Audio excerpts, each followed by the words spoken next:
Bismillah ar-Rahman ar-Rahim. Alhamdulillah Rabbil Alameen. Wa salatu wa salamu ala Sayyidina Muhammadin wa ala alihi wa sahbihi ajma'in. Amma ba'd. So now we move on after many weeks. I think we spent 5 episodes, and because of the delay of Hajj, actually 2 months on the Battle of Tabuk.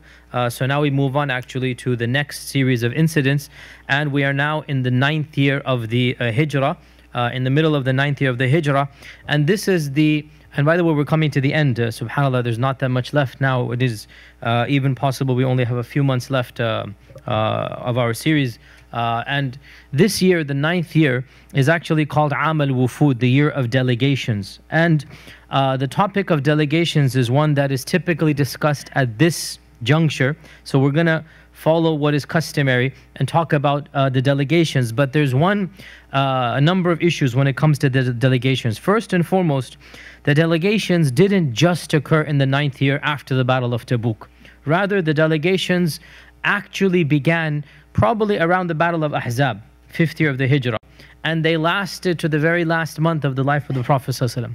So, and there were plenty of delegations. Ibn Ishaq, Ibn Hisham, Al-Maghazi of Ibn Sa'd's Tabaqat, and then Al-Maghazi of Al-Waqidi. All of these books, they give so many delegations. Some scholars have attempted to gather all of them together. Ibn Kathir as well tried to gather all of them together. And of course, later scholars build from what others have done. So whatever they finish, we can begin and then move on. So these days we have, mashallah, tabarakallah, special dissertations and research done. And there's a very famous author, Abu Turab al-Zahiri, a very great alim, Indian alim actually, well known in the world. He passed away around a decade ago. He actually wrote many books. One of them was The Delegations That Visited the Prophet, 250-page book, which is the standard reference. It is a complete encyclopedia. So these delegations didn't just occur in the 9th year. They began in the 5th and they continued until his death, sallallahu alaihi wasallam. And therefore, to pause every time and talk about a delegation would have been very repetitive. So that is why a lot of scholars, they just lump them all over here. Another issue comes that most of these delegations, really, we don't know much about them. We just have a detail or two, and therefore it becomes very tedious. And that is why no average book, and when I say average, not average, no standard book of tafsir lists these delegations, because it would simply get too boring. The delegation of this tribe, the delegation of that tribe, then how is the average Muslim going to benefit? So what happens is that here is where the seerah is simply, seerah talks, even such as my own, will simply gloss over the bulk of those delegations, because frankly, it is a little bit obscure, a little bit, we don't even know these tribes in our era, we've never heard of them, and it's not that relevant to us. So what happens is, and this is what I will do, we illustrate maybe 10% of the delegations, give you 10, maybe 15 examples in today and in next lesson. And inshallah ta'ala, the goal is to illustrate, be symptomatic. This is some of the examples of the delegations that happened and what was the result of those delegations. Now, why is the 9th year called the delegation year, Aam al-Wufud, when the delegations began in the 5th year? For one simple reason, and that is that it was in the 9th year that the frequency of delegations pinnacled, reached the height. Yes, delegations began in the 5th year. What is a delegation? We all know. A tribe sends a representative. A tribe sends 2 or 3 people that says, negotiate with the Prophet ﷺ. Delegations doesn't mean they're embracing Islam. Delegations means some negotiation. Yes, they might embrace Islam, definitely. Okay, so that's one category of delegations. But others might hesitate and then eventually embrace Islam, whereas some are willingly coming to embrace Islam. A third group of delegations are actually hypocrites, that they're not actually embracing and they're just pretending to embrace. And we discover this at the death of the Prophet ﷺ, that all of these tribes just left Islam, that it was just hypocrisy, they weren't really Muslim. Then there were those categories of people that openly said, we're not going to be Muslim, but hey, let's have a peace treaty, we're not going to attack you either.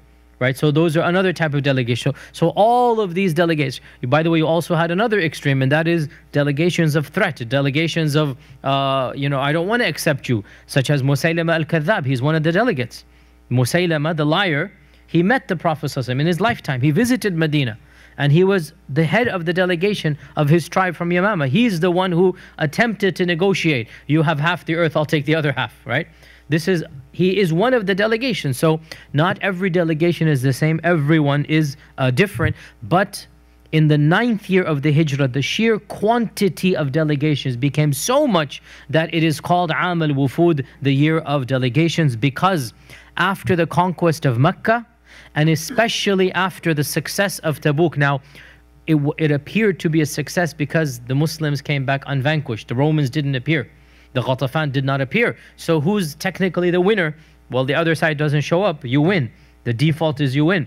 So the success of Tabuk, and especially the conquest of Mecca, and after it the conquest of Hunain, it sealed the fate for the rest of the Arabs. Why? Because if there was any capital of the Arabian Peninsula, it was Mecca. And if there was any primary tribe, it was the Quraysh. So with Mecca conquered and the Quraysh subjugated, the rest of the Arabs have nothing to, they don't have a rallying force. There's no leadership. Each of the smaller tribes knows that we cannot put on a bulk. They tried to, under the leadership of the Quraysh in Ahzab and other tribes, right? They tried to.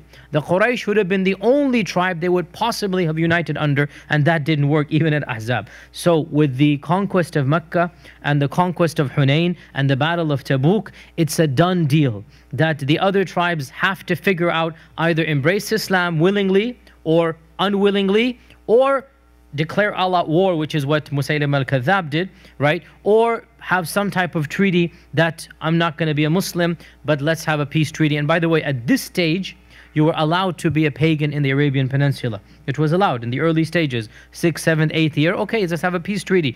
Of course, after the 9th year, as we're going to come to in 2-3 weeks, that's when the announcement came that we cannot have pagans in the Arabian Peninsula. Surah At-Tawbah came down, Surah Al-Bara'a came down, and Allah Azza wa Jalla says that after 4 months you're going to have to leave. You can't be around the holy vicinity. And then historically speaking, all of the Arabs embraced Islam and paganism was eliminated from Arabia. The point being, in this year, because of the changes of the political landscape, the surrounding tribes, the Arabian Peninsula, had to embrace Islam or at least negotiate, and that is why it is called Aam al-Wufud. And therefore, we're going to discuss in today's lecture and in next week's lecture probably around 15 or so, or 10 or 15 of these delegations. Some of them are obviously more important than others. Some of them are just interesting episodes and we'll mention them. And I will personally gloss over any incident that doesn't have even some significance in terms of us to benefit from. To mention the tribal names and then these came, what has it got to do with us at this level? Yes, indeed, this is an advanced Seerah class, but it is not that advanced that we need to list. And there are lists that are available to us, and if we wanted to, we could list 120 tribes, but what is that going to gain us? So we will begin with one of the earliest delegations, and that is the delegation of Abd al-Qais. The tribe of Abd al-Qais. The tribe of Abd al-Qais was a tribe that lived in the area that was called Bahrain. And by the way, Bahrain back then was not just the island. Bahrain was also what we now call Dammam and Dahran and all of that. All of this was called Bahrain. So the island being Bahrain, actually when the Seerah talks about Bahrain, it's not talking about the island. It's talking about the land close to the island. And that's what we now call the eastern province of Arabia. So there was the tribe here of Abd al-Qais. Many of these tribes were Christian, and some of them were pagan. So there's a mixture. And the tribe of Abd al-Qais sent 2 delegations. The first of them in the 5th year of the Hijrah, and this is considered to be perhaps the first delegation to ever come. And then they sent a second delegation in the year of Aam al-Wufud, in the year of delegations. And it is said that, and why is this significant for us? It is said that the tribe of Abd al-Qais was the first tribe outside of Hijaz to accept Islam voluntarily. They actually embraced Islam without any army coming to them, without having been invaded, and therefore this is a great matter of pride for this tribe that they embraced Islam. And what is especially significant for us is that in the 5th year of the Hijrah, a tribe literally bordering the Persian Empire knows the details of Islam, and no messenger has come to them, meaning no messenger from the Prophet, no ambassador has come, no Sahabi has come, but they've heard of Islam and the message has reached them and they're interested, and they send a delegation, a group of converts. The whole tribe has not converted. They will convert in the 9th year of the Hijrah. Now in the 5th year, a small group that converted to Islam arrived in Medina, and it is mentioned in the books of Ibn Ishaq and the Seerah and whatnot, that the Prophet ﷺ was once giving the khutbah, and he predicted that soon a delegation will come to you. So this is a prediction to the Sahaba. Basically today, tomorrow, a delegation will come. They are the best people from the east, because that is eastern province. From the Medina, that's east. They are the best people in the world from the east. And they would have been, because at the time there are no Muslims eastward of them. So they are the best people in the world from the east. So in a day or two, Umar ibn al-Khattab was in the marketplace and he saw a group of delegates arrive. So he jumped up out of happiness. He went to embrace them and rejoice, and he said, "Give glad tidings, I give you the good news." The Prophet ﷺ said, "Such and such, you are the best people from the east to come." And all of them rushed to meet the Prophet ﷺ, except for the youngest man amongst them, and his nickname was Al-Ashaj ibn al-Qais, and this is a famous Sahabi, and the hadith I'm about to narrate to you is a famous hadith, and therefore it fits in to the delegation. And his name is not Al-Ashaj. Al-Ashaj means the one with the wound, or the one with the fracture. So he had a wound in his head. His name is probably Abdullah ibn Auf or something. We don't know his name, but he was called Al-Ashaj from the tribe of Qais, Al-Ashaj ibn Qais. As for Al-Ashaj, he stayed behind. The rest of the delegates rushed forward. He stayed behind, cleansed himself, took a bath, wore some good garments, put on perfume, and then went to meet the Prophet sallallahu alaihi wasallam. So in other words, he's taking the time to prepare himself, whereas the rest, they're excited. Can you imagine? New Muslims, they're rushing to see the Prophet. Al-Ashaj ibn Qais, he takes his time, and he then comes. And the Prophet sallallahu alaihi wasallam says, "Inna fika la khislatayn yuhibbuhum Allahu wa rasuluh." Ya Ashaj, you have two characteristics. Allah and His Messenger love them. He said, "What is that?" So he said, "Al-hilmu wal-anat." Al-hilmu wal-anat. And this is a famous hadith in many books of hadith, and that's why the hadith is famous. Many people who read the hadith are not aware when it took place. It took place in the delegations in the 5th year. So what does al-hilm mean? Al-hilm means you can control your temper. Al-hilm means you have forbearance. Wal-anat means you don't act hastily. You think things through and then you act. So you're calm and collected. And hilm and anat are kind of similar in that you need to both to be there, right? That if you're cool-tempered, then you're not acting in haste. So al-hilm wal-anat are two characteristics that Allah loves and the Messenger loves. So Al-Ashaj said, these two characteristics, have I developed them, or did Allah implant them in me? He's a very intelligent man. Look at the question. These two characteristics, did I manage to hone them and fine-tune them? Or did Allah, jabalanillahu alayhi, Allah Azza wa Jal implanted them in me? So the Prophet said, no, Allah implanted them in you. And this shows us that at some level, and wallahi anybody who has children knows this, right? Your tarbiyah is the same. One of them is quick-tempered, one of them is calm. Not much you can do about it, right?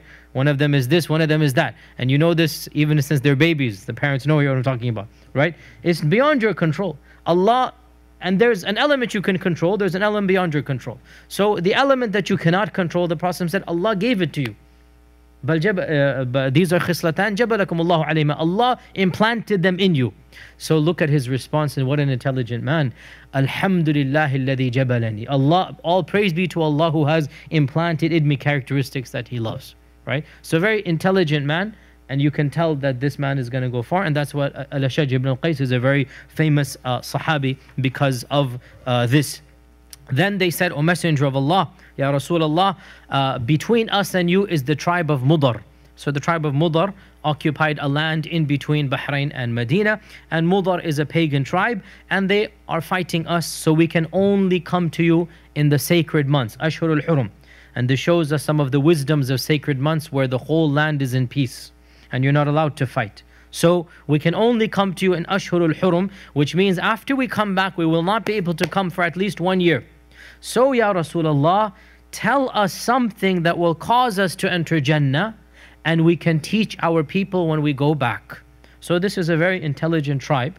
They're asking the right questions, and they're very eager to learn from the Prophet ﷺ. Now this hadith is muttafaq ali Bukhari and Muslim. This hadith is a very famous hadith of the question of Al-Ashaj ibn al-Qais, of the tribe the Qais tribe, the Banu Sa'd, the Qais tribe here. What was the question and what was the response of the Prophet? This hadith is Bukhari and Muslim. And it's a very famous hadith, and it has a lot of theological implications that this class does not talk about. Actually, we might talk about this maybe even in the Tuesday Aqidah class next week. We'll actually maybe talk about this particular narration. So the Prophet responded, hadith is Bukhari and Muslim, I command you to have Iman in Allah. And do you know what is Iman in Allah? That you say the Shahada, and you pray the prayers, and you fast Ramadan, and you pay Zakat. And he stopped there, he didn't go to the Hajj. Why did he not mention the Hajj? It's the 5th year of the Hijrah. It's the 5th year of the Hijrah, there is no Hajj right now. So he mentions the 4 pillars of Islam. Now, just quickly, why is this a theological hadith? Because he said, do you know what is Iman? Then he gave them the pillars of Islam. So what is the relationship between Islam and Iman? Because he said, وَهَلْ تَدْرِي مَا الْإِيمَانِ? Do you know what is Iman? Then he defined Iman with the same definition that is found for the definition of Islam in the hadith of Jibreel. Correct? When Jibreel said, what is Islam? He gives the list. Now the tribe is asking, what is Iman? And he gives the same list. And he says, this is Iman.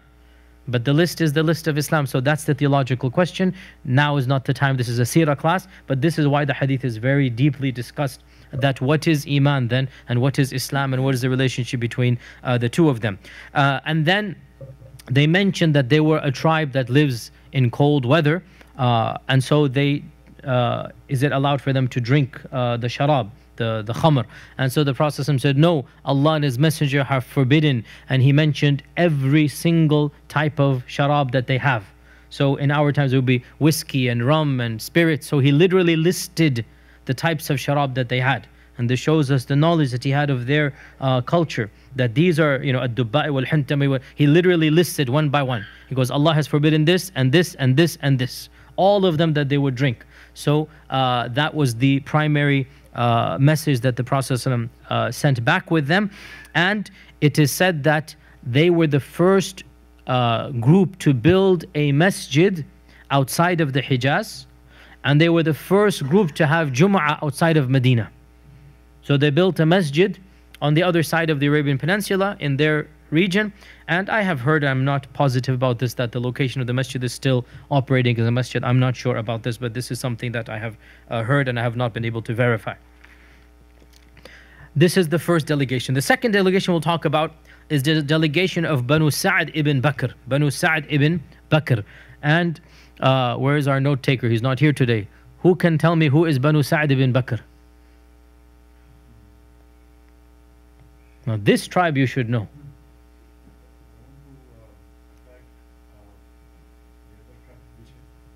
No, you're going the wrong direction. Banu Sa'd ibn Bakr. You should know this tribe. If I give you any hint, it's too obvious. It's too obvious. La.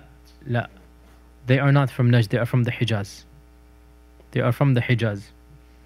They are close to Mecca. That.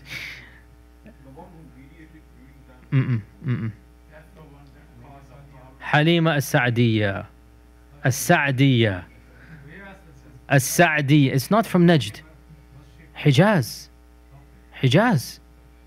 Halima as-Sa'diyya. Banu Bakr ibn Sa'd.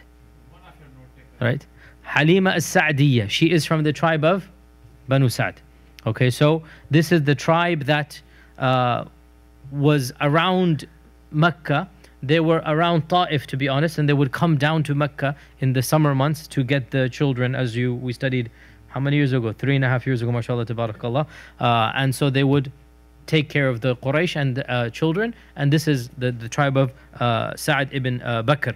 And the tribe of Banu Sa'd ibn Bakr, it is one of the sub-tribes of Hawazin, and Hawazin participated in Hunayn. So Hawazin is the large tribe, like Quraysh. Under that, there's many small tribes. Sa'd ibn Bakr is one of the smaller tribes, and this smaller tribe, Halima, is from that smaller tribe. Now, the delegate that was sent at the time was not a Muslim. So the tribe was meant to negotiate a treaty. So this was not a tribe that's embracing Islam. This was a tribe that we just want to negotiate a treaty. And this took place before, so one of the most important delegations, we're not going to talk about this Wednesday, it's next Wednesday, and that is the delegation of the tribe of Ta'if, which is Thaqif, right?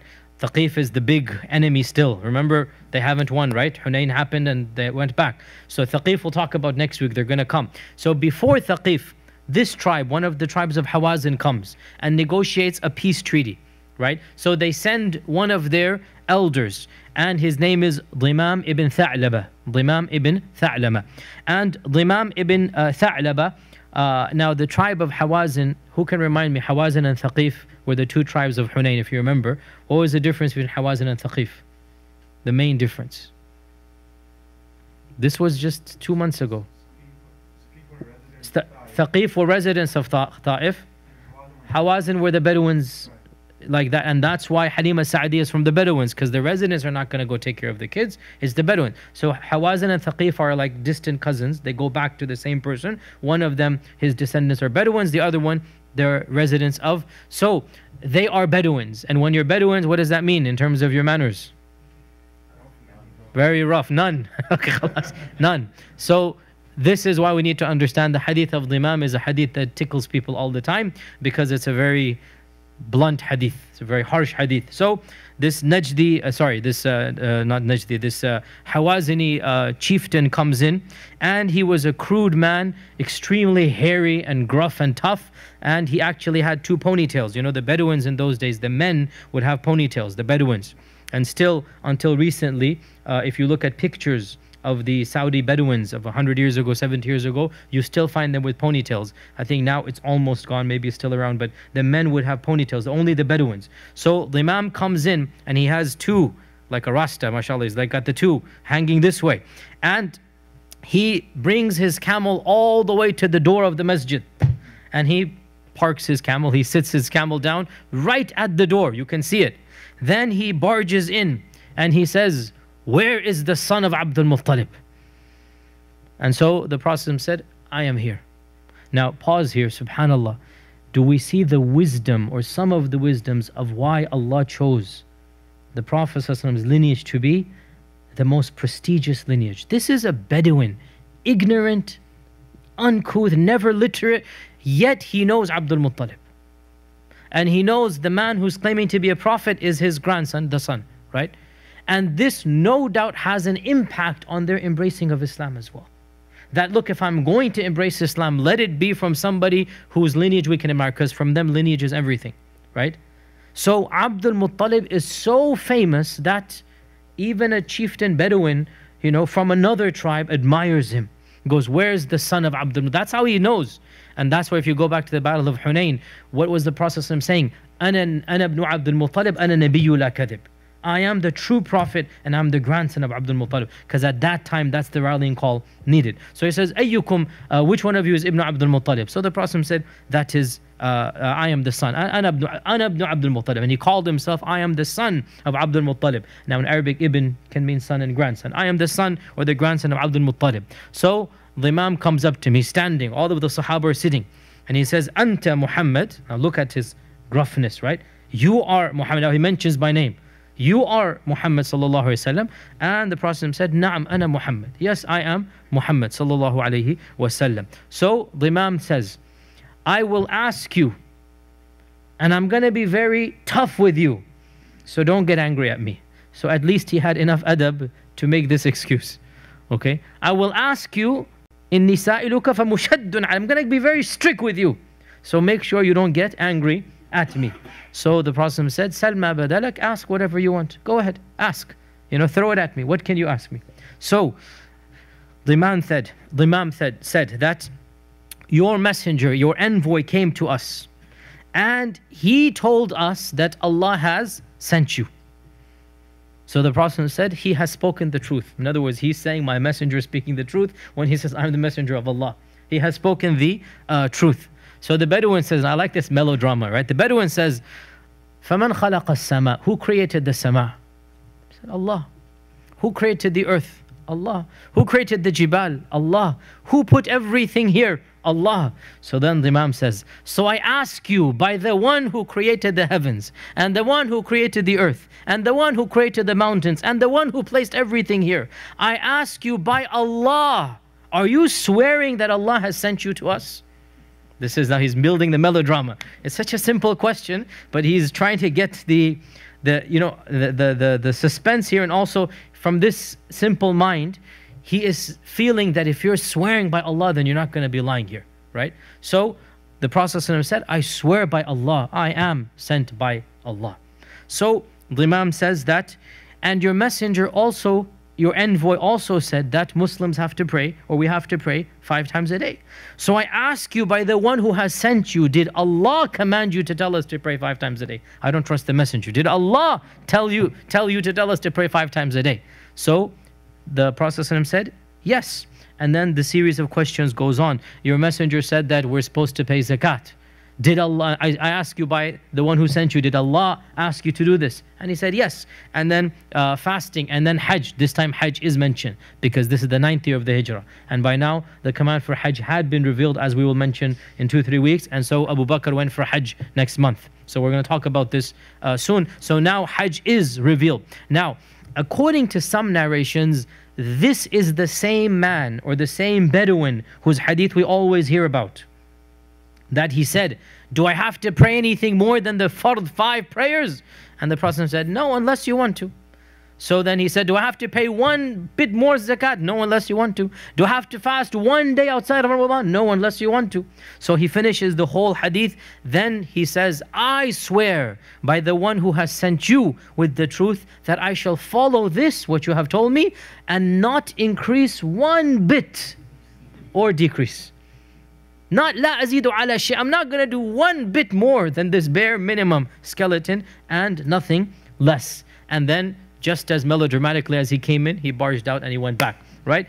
And so this is when the Prophet said that if he is true, then he shall enter Jannah. Meaning this is the bare minimum of Islam. You do the 5 pillars and you avoid the major sins, then khalas, you have done your job. And it is said that when the Imam returned back to his people, he was the one who began preaching to his people, and Ibn Ishaq mentions, and the books of Seerah mention that he was so respected by his community that the same day that he returned, the entire tribe eventually embraced Islam, and the same day the Imam destroyed the idol of the people, of the idol that they worship. And Ibn Ishaq, and I think he mentions this from one of the Tabi'un, no delegate, no envoy was more of a blessing for his community than the Imam was. That even though he was one envoy and he willingly himself embraced Islam, subhanAllah, the whole tribe embraced Islam because of him. And no doubt, in my humble opinion, this also goes back to the fact that our Prophet has some relationship with them as well, that Halima is from them, and that there is some type of barakah, no doubt, that Allah Azza wa Jalla put in this tribe because of this relationship through Halima as-Sa'diyah. Also, there's an interesting miracle narrated by another delegation, and that is the tribe of Muzayna, that the tribe of Muzayna came. Now this tribe, there's a difference. When did it come? 5th year, 6th year, 7th year? But we're going back 5th year maybe. Ibn Ishaq's, not Ibn Ishaq, I think Waqidi says 5th year.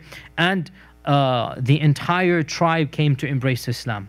So the whole tribe came, of 400 people, to embrace Islam. And they studied with the Prophet, and then they wanted to return back. And so the Prophet said to Umar ibn al-Khattab that, Ya Umar, go give them the food they need to go back to their lands. So he has to provide food for 400 people to last them a few weeks. So Umar says, Ya Rasulullah, I only have 1 bag of dates at home. That's not going to be sufficient for these 400 people to go back to their land. I only have 1 bag of dates. So the Prophet said again, Ya Umar, go and provide food for them. So Umar ibn al-Khattab said, I will do that. So he went back to his home, and lo and behold, his entire room was full of dates to the ceiling. When he put his trust in Allah, he said, Khalas, I will do that. Whatever you say, Ya Rasul, I will do that. So he went back, and the entire, Ibn Ishaq says, like a camel in the room. Like the whole room was full of dates. So when he saw this, he called the whole tribe. All 400 of them came and they filled their sacks, because that's how they did it. They had a sack and they would just fill it, and then, they would literally eat a few dates a day, by the way. This is how they would travel, subhanAllah. That they would have dates and a few other things, and that was their traveling thing. So every one of the 400 came, and the last one who exited said, when I exited, I looked back and I saw the pile is just as it was when we had begun taking our provision. So this is an interesting narration, simply because of the miracle that took place for the tribe of Muzayna. Not all tribes ended so positively. Some of the tribes had some negative issues as well, even though they embraced Islam. And of them is the tribe of the Banu Asad ibn Khuzaymah, the tribe of the Banu Asad ibn Khuzaymah.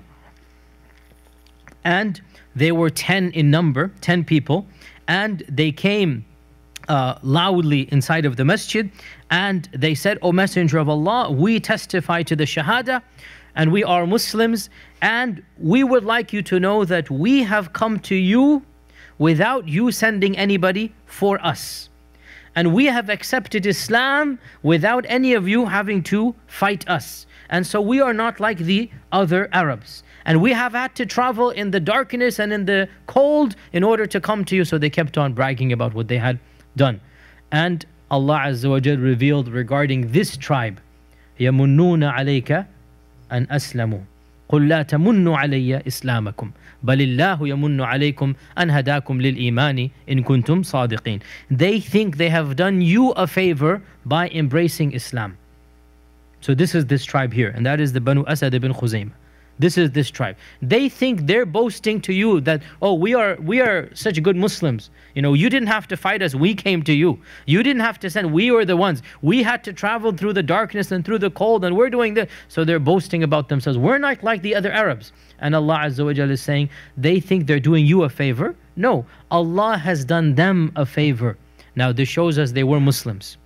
So this is a tribe, Iman is weak in their hearts, but they're still Muslims. So they come and they embrace Islam, and they think they've done a big deal. And Allah says, if you are truly Muslims, you should be thankful that Allah has chosen you to be a Muslim. Another interesting tribe which also turned out, at least the Banu Asad were Muslim. The tribe we're going to mention now was not even a Muslim tribe.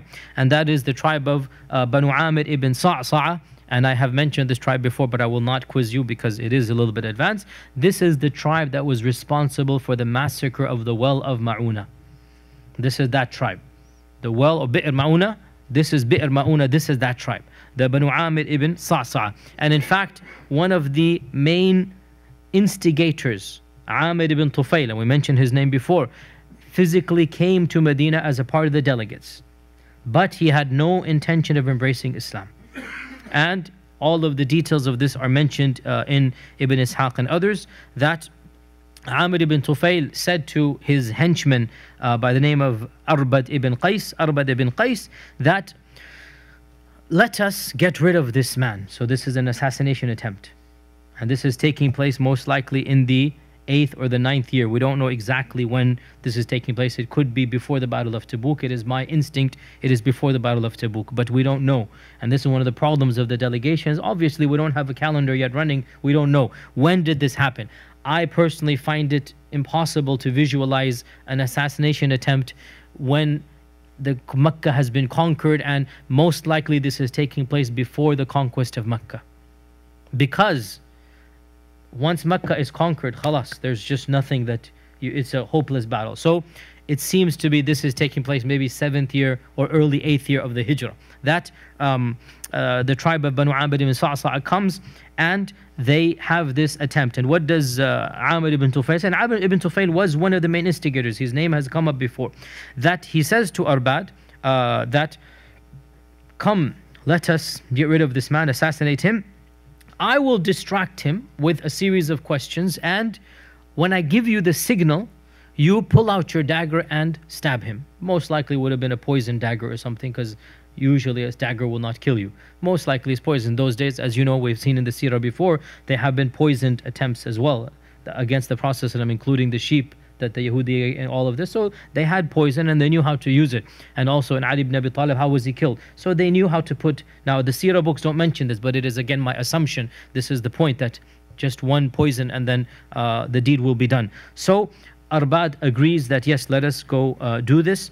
So when they came in to the Prophet sallallahu alaihi wasallam, Amir ibn Tufail said that, give us a private ceremony, maybe not ceremony, but a private audience, just us.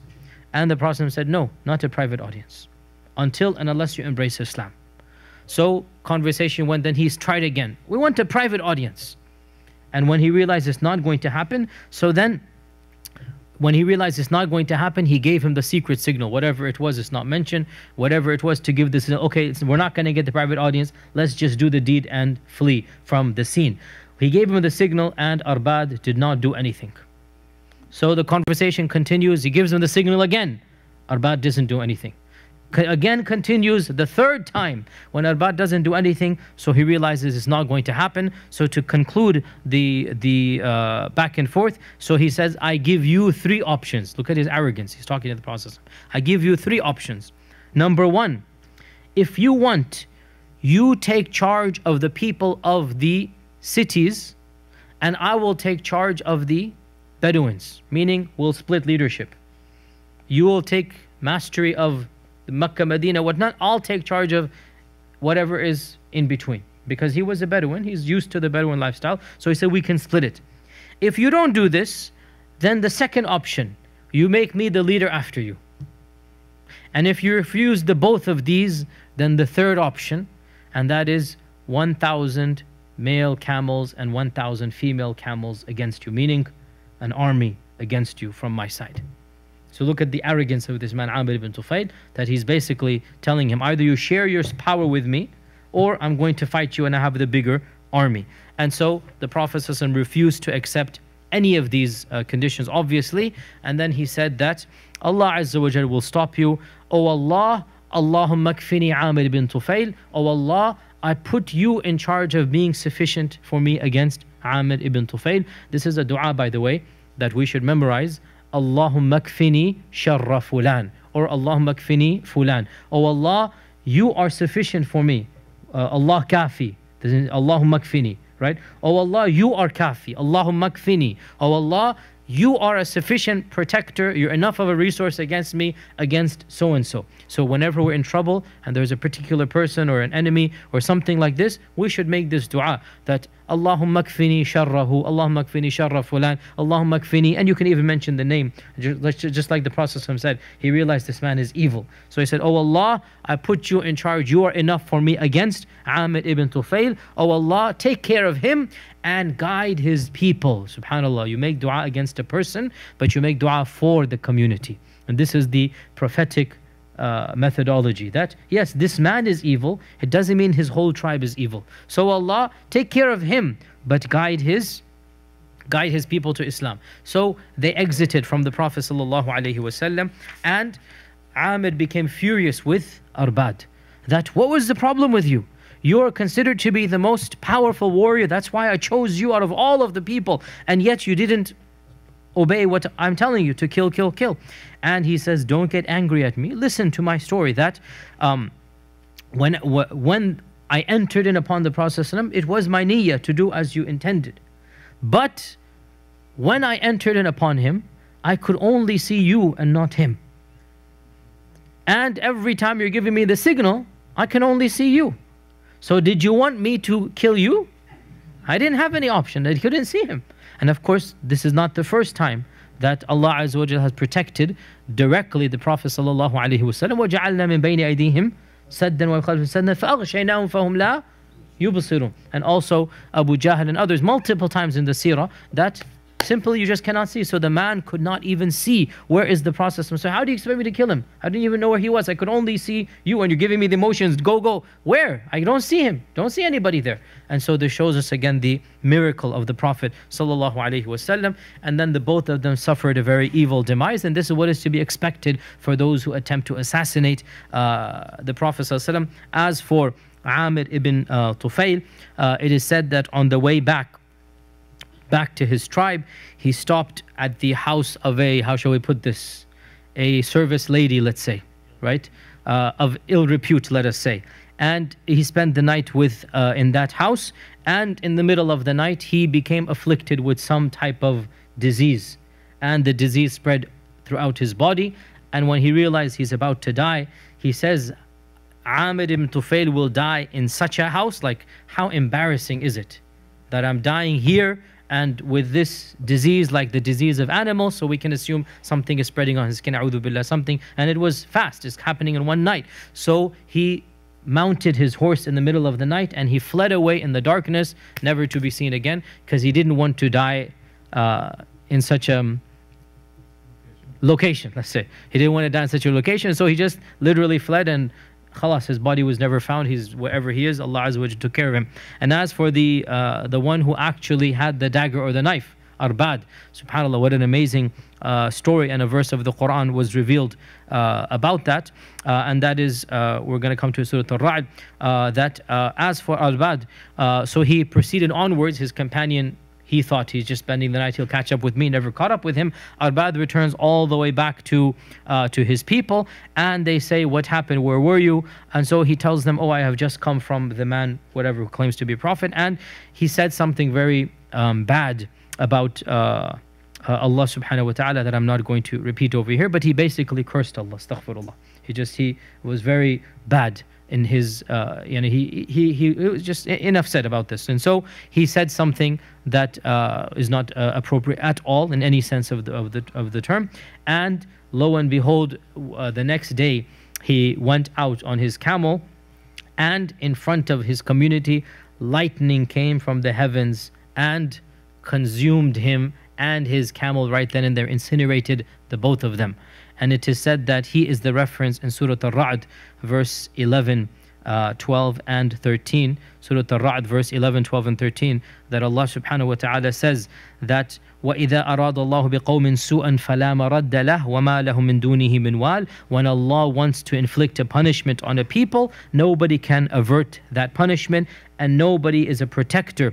هُوَ الَّذِي يُرِيكُمُ الْبَرْقَ خَوْفًا وَطَمَعًا. He is the one who shows you the lightning, and it terrifies you, and it also makes you rejoice that there might be rain. وَيُنْشِئُ السَّحَابَ الثِّقَالَ. And he sends the heavy clouds and rains. وَيُسَبِّحُ الرَّعْدُ بِحَمْدِهِ وَالْمَلَائِكَةُ مِنْ خِيفَتِهِ. And the thunder is praising his praise, and the angels out of their fear are also praising him. وَيُرْسِلُ الصَّوَاعِقَ فَيُصِيبُ بِهَا مَنْ يَشَاءُ وَهُمْ يُجَادِلُونَ فِي اللَّهِ وَهُوَ شَدِيدُ الْمِحَالِ. And he sends the thunderbolts. This is the guy. وَيُرْسِلُ الصَّوَاعِقَ. He sends the thunderbolts, and the thunderbolts hit those whom Allah wants, even as they fight with Allah or argue with Allah, because the man was arguing about Allah, and Allah subhanahu wa ta'ala is strict and severe in punishment. So this ayah, and this is Surah Al-Ra'd, verse 11 to 13, it actually, according to the books of tafsir, applies to this man, Arbad, who was literally incinerated by lightning in front of his people after he had said something bad about Allah subhanahu wa ta'ala. So this is one of the delegations. Another delegation, and with this delegation we will inshallah conclude. It's a rather long one and it's an interesting one, and it brings up a lot of theological points that I will hint at towards the end, is the delegation of Tamim al-Dari. Tamim al-Dari. And Tamim al-Dari was a Christian from up north, from one of the Christian tribes, and he came as a delegate from his tribe embracing Islam. And his story is narrated by Fatima binti Qais, who is one of the Sahabiyat who had emigrated to both Abyssinia and to Medina. So she's the Sahiba al-Hijratain. She has both hijras. And Fatima binti Qais said, and she's mentioning a long story, that she was in her iddah and she's waiting in the house of somebody, finishing her iddah, when she heard a voice say from the masjid, or call from the masjid, As-salatu jami'ah. And this is how the Sahaba would be called outside of the timings of salah. Come to the prayer. As-salatu jami'ah. Come to the prayer. And so she went to the masjid of the Prophet sallallahu alaihi wasallam, and she said, I was in the women's row closest to the men. So she's in the front of the women's row, and when the Prophet ﷺ finished the prayer, he went onto the minbar and his face was smiling, beaming, he was happy. And he said, let every person stay in your place where you have prayed. Do you know why I have called you here today? They said, Allah and His Messenger know best. He said, by Allah, I did not call you for any maw'idha, any khutbah, any dars. I didn't call you for any lecture. Rather, I have called you to hear the story of Tamim ad-Dari. Tamim ad-Dari. Tamim ad-Dari was a Christian and he has become a Muslim. This is hadith he's saying. And he has said something that agrees with what I have been telling you about the Dajjal. Okay, so this is the famous hadith of the Jassasa, the hadith of seeing the Dajjal chained up. This is that hadith. Okay, so we're going to go over it quickly and then talk about some of the issues surrounding this hadith, because it is obviously an issue that raises a lot of questions. So the hadith goes as follows. Now, so the hadith we're going to go into now, it's all about the Dajjal. Why are we talking about it right now in the Seerah? Because Tamim is one of the delegates. And so the entire story occurs in the 9th year of the Hijrah, in the year of delegations. Okay, so Tamim ad-Dari is saying the story, the Prophet is telling the story of Tamim, that Tamim said that he sailed in a ship with 30 men of the tribes of Lukham and Judham, and they were tossed by the waves of the sea, and they got lost for a month until they crashed onto an island at sunset, and they were in a small boat that came onto the island, and they met a beast with a great deal of hair, so much so that you could not distinguish the face from the back. So it is nothing but a hairy creature. And they became scared and they said, Wayhak, woe to you, what are you? So he said, I am Al-Jassasa. And this is the name given to the creature of Dajjal. I am the Jassasa. So the creature said that what is the Tamimi said, what is the Jassasa? What is this? We don't know. So the creature said that, O people, come to the monastery, come to the place where the man is waiting to meet you. I'm just a messenger. Come. And so when we heard there's a man, Tamim is saying, we became even more terrified. That what is the man that has this creature as his messenger or something? What is this? We feared it might be another devil, but we had no choice. So they went off to this monastery. Then the hadith says, we found the hugest man we had ever seen. It's like a giant, bound strongly in chains, with his hands tied to his neck and his legs bound from the knees to the ankles with iron shackles. So they see this giant in some island and he has all of these chains on there. And they said, Wayhak, who are you? And Wayhak cannot be translated here, but they are terrified. And this Wayhak is how they're just expressing their terror. Like, who are you? What is this? So he said, you will find out about me. Tell me, who are you? So they said, we are people from Arabia who have embarked on a ship, but the sea became wild and we got lost for 1 month until the ocean brought us to this island of yours, and we took our smaller boats and came to this island looking for food and water, and we were met by this beast, and this beast took us to you after it told us it is the Jassasa. So we came to you and we are wondering, what are you? Are you a devil? Are you a man? So the man said, tell me about the date palms of the trees of Baysan. This is a location. Tell me about the date palms. So they said, what do you know? What do you want to know about the date palms of the trees of Baysan? He said, I'm asking you whether these trees are fruitful. They said, yes, they are fruitful. He said, it's only a matter of time, they will go barren and dry. He's asked, tell me about the lake of Tabariya. The lake of Tabariya. Tabariya is another land. The lake of Tabariya. They said, what do you want to know about it? He said, is there still water in the lake? They said, yes, there is a lot of water. It's a huge lake. So he said, soon it will dry up. There will be no water in Tabariya. Then he said, tell me about Ainu Zughar. And Ain is a spring of Zughar, and Zughar is in Syria, it's in Sham. They said, what do you want to know about it? He said, is there still water in that spring? And do the people grow crops with that water? They said, yes, there's plenty of water and the people grow crops with that water. So he said, tell me about an-Nabi al-Ummi and what he has done. Tell me about the unlettered Prophet and what he has done. So Tamim replied, he has left from Mecca and settled in Yathrib. He's now in Yathrib, Medina. So this entity said, have the Arabs fought against him? They said, yes. He said, what was the verdict? What happened? They said, we are told that he prevailed over the Arabs in his vicinity and they have all shown obedience to him. So Islam is now rising. So this entity says, has it really happened? Has it reached this level? They said, yes. So this entity said, if it is so, then it is better for them to show obedience to him. Now I will tell you about myself. I am the Dajjal. And soon Allah will give me permission to emerge.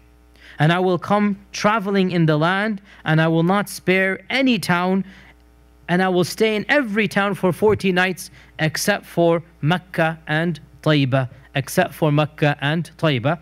They are both forbidden for me. Every time I try to enter one of them, I will be met with an angel with a sword in his hand who will bar my way. And on every road into these cities, there will be angels guarding it. So this is the story of Tamim. The Prophet then goes on. Fatima says, the Prophet was standing on the mimbar with his staff. And he began hitting the pulpit with the staff. And he said, هذه طيبة, هذه طيبة, هذه طيبة. This is Taibah. Because one of the names of Medina is Taibah. This is Taibah, this is Taibah, this is Taibah. Didn't I tell you about this before? About the Dajjal and about the fact he will not enter Mecca and Medina. Didn't I tell you this? The people said yes. So the Prophet said, this is why I like the story of Tamim al-Dari, because it proved to you what I am telling you about Mecca and Medina and about the Dajjal. But he, meaning the Dajjal, is in the Mediterranean, the Syrian Sea, or in the Yemeni Sea, which is the Arabian Sea. Then he paused and he said, no, rather he is in the east, he is in the east, he is in the east. And he pointed with his hands towards the east. Fatima narrates, I memorized this hadith from the Prophet sallallahu alaihi wasallam. End of hadith. Now, this hadith is narrated in Sahih of Imam Muslim. And this is why it has caused so many issues, because it is in the Sahih of Imam Muslim. And the fact of the matter is that this hadith is unique in its narration of a number of things. Firstly, the Jassasa. Secondly, there's no other hadith that mentions the Jassasa. Secondly, that Dajjal is alive right now. And that thirdly, he's chained to some wall in some island somewhere. So this hadith has caused some controversy, and frankly, nobody has really resolved this with other traditions that seem to suggest that Dajjal will be born at a future date, and there's none of this mentioned over there. And this is why a very small group of scholars has cast doubts on this hadith, even if it is in Sahih Muslim, because they said it just does not make sense with regards to the other traditions. And of the people who did this is Sheikh Rashid Rida of Egypt, the famous Mufti, and also in our times my own Sheikh as well, dear Sheikh Ibn Uthaymin, Mohammad bin Salih al-Uthaymin rahimahullah ta'ala, that they consider this hadith to be problematic. Something is wrong with this hadith. And our Shaykh Ibn Uthaymin would say, فِي الْقَلْبِ مِنْهُ شَيْءٍ, my heart is just, something is telling me this hadith is wrong. And he says, now of course you don't judge a hadith because your heart tells you it's wrong. Shaykh Ibn Uthaymin said, this hadith seems to contradict other ahadith that are more authentic than it. For example, the hadith that every single person on this world will be dead in 100 years. This hadith is in Bukhari and Muslim. That the Prophet one night came and he told the people, do you see this night of yours? Do you see the stars? Do you see this? He said, not a single soul alive today will still be alive in 100 years. Meaning he's trying to tell them that, look, this world is temporary. And honestly, we can say the same thing, but we're not going to say not a single soul, but to say the majority of souls will not be alive. But the Prophet made no exceptions. That when he spoke, not a single soul would be alive after 100 years. So the Shaykh says, how then can the Dajjal be on an island somewhere, right? And there are other issues as well. Of them is that the hadith mentioned that Dajjal is actually a short man, stocky, whereas this hadith mentions he's a giant. Of them is that other narrations mentioned that Dajjal will be born to a couple that was waiting for a child and whatnot, and it did happen, whereas according to this hadith that Dajjal is still alive right now. Of them is the fact that Dajjal has kafir written, that the Muslim and the non-Muslim and the literate and the illiterate will read, and Tamim does not mention this at all, right? Of them, the single most obvious characteristic of the Dajjal is his eyes, one-eyed, and Tamim has nothing about this at all, right? So based upon all of these things, some minority of scholars have said something doesn't seem right about this tradition, and our own Shaykh Ibn Uthaymeen, his students were not very happy with this because it isn't Sahih Muslim, and here's the whole can of worms. Now, by the way, so Sahih Bukhari is a whole different level above Sahih Muslim, and there is no doubt that when a hadith is in Bukhari, it has a boost that even Muslim cannot give it.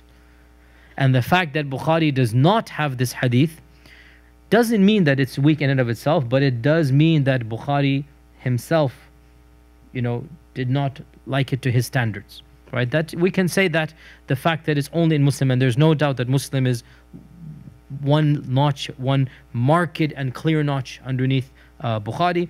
And I've also done some research on this hadith. By another very interesting thing that does not make sense at all in light of this hadith is the very famous controversy of the person by the name of Ibn al-Sayyad. Ibn al-Sayyad. Now, who is Ibn al-Sayyad? That's a whole different topic. Ibn al-Sayyad was a magician from one of the Yehudi tribes in Medina, and at one point, even the Prophet ﷺ was unsure whether this was Dajjal or not. At one point. And he went, and the hadith is in Sahih Muslim as well, that he went to quiz and test him. That if he's the Dajjal, then he'll know this, and if he's not, then he won't know this. He went to quiz and test him. And Umar ibn al-Khattab, until his death, Umar ibn al-Khattab, he would swear that Ibn Sayyad is the Dajjal. Like he was certain this man is the Dajjal. So Ibn al-Sayyad, you're doubtful. Umar is doubtful he's still the Dajjal. Yet if the hadith of Fatima is true, then what are you worried about? Dajjal is on some island far, far away. So why are you even thinking that Dajjal might be in Medina, when you know that Dajjal is chained up and locked up in some island far away? So the point is that this one hadith really gives us the details that seem to conflict with the entire narrative of the Dajjal.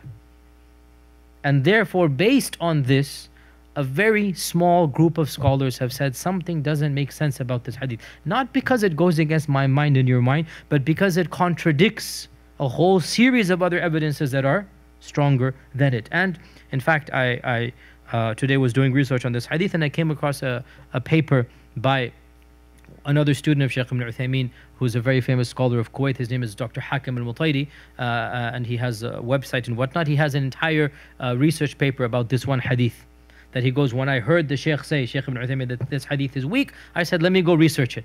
So he has a whole bath on this, and he goes over every single chain, and I read through it, and it does seem there is some weakness that we can say that, you know what, when there is this type of weakness, and the weakness is not like that clear that you can say the hadith is automatically da'if, but when you have an isnad problem, which it does have, and you have the matan that is so bizarre and weird, I don't see a problem if we simply say the hadith does not make sense in light of other Quran and hadith. Now, I just want to make clear here that, look, when we say a hadith doesn't make sense, we always have to say in light of other Quran and hadith. We should never say the hadith doesn't make sense to me or my understanding or my culture. No, that's irrelevant what my culture is. Hadith is not judged based upon my intellect. The hadith is judged based upon other authentic evidences from the Quran and Sunnah. And it appears that the Quran and Sunnah's narrative of a Dajjal is very clearly constructed, and this one hadith of the Dajjal being in some island somewhere really just throws a spanner in the entire narrative. And it does make sense that And so this author, Dr. Hakam al-Tari, says that, and he goes through the chain that it's Mujalid from a Sha'bi from Fatima, and a Sha'bi was one of the Tabi'un who would take a lot from the storytellers as well.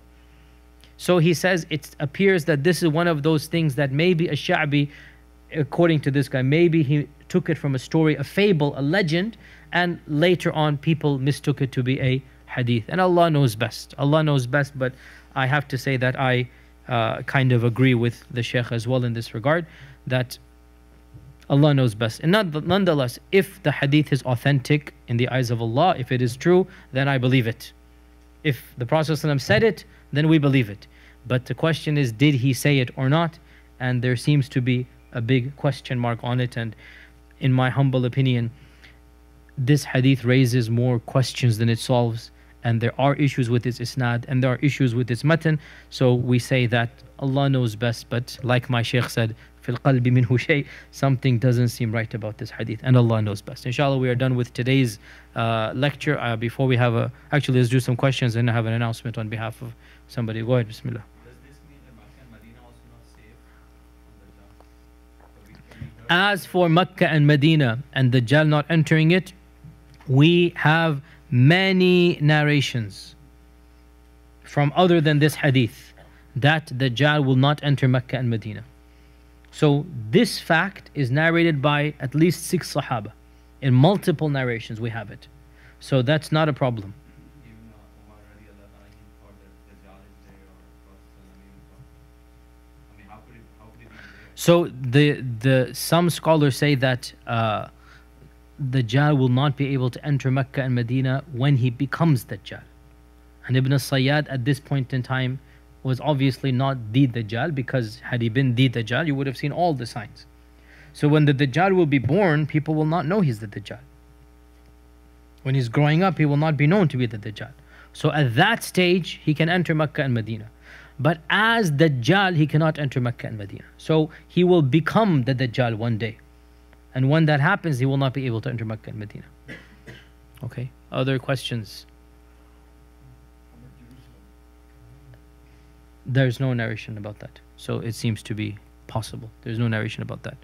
Of course, we know that his death will be in that land, in the city of Lud or Lod. We know that his death will be over there, Dajjal. Any other question? Yes, go ahead.